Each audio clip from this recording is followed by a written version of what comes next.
some point, you may need to install D-rings or foot cups in your inflatable boat. Today we're going to talk about how to properly install these items. Installing a D-ring or foot cup is a lot like installing an air holding patch.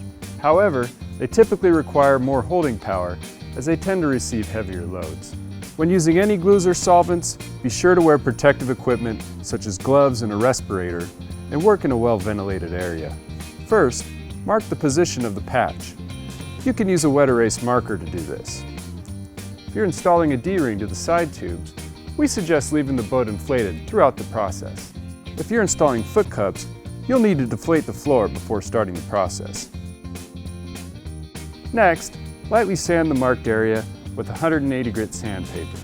The goal here is to remove the sheen and produce a matte finish. Note that you do not want to sand through the material to the fabric or scrim beneath.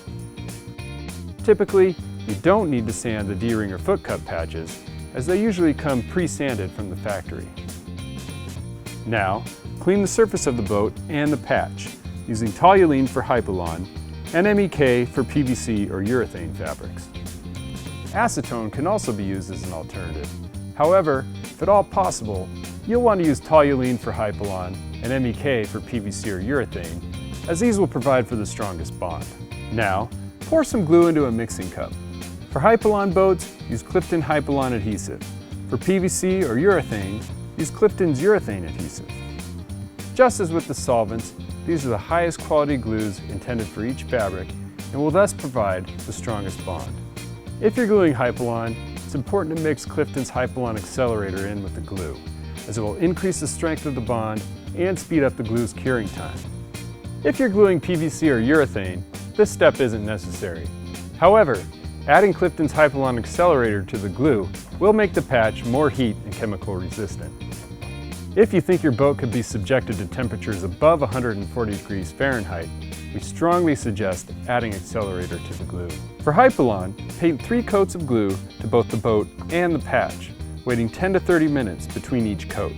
For PVC or urethane, paint 2 coats of glue to both the patch and the boat, waiting 3 to 5 minutes between coats.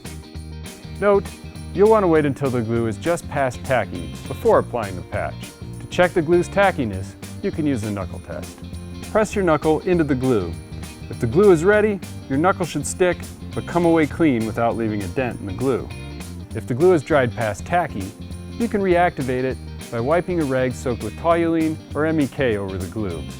With the glue ready, roll the patch on from one side to the other, being careful not to trap any air bubbles between the boat and the patch.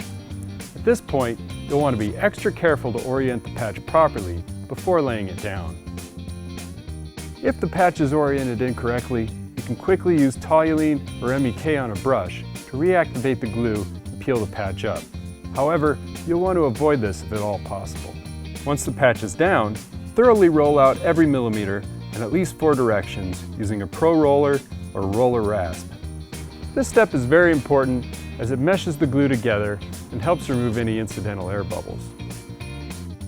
Once the patch has been thoroughly rolled out, use some toluene or MEK on a rag to clean up any excess glue.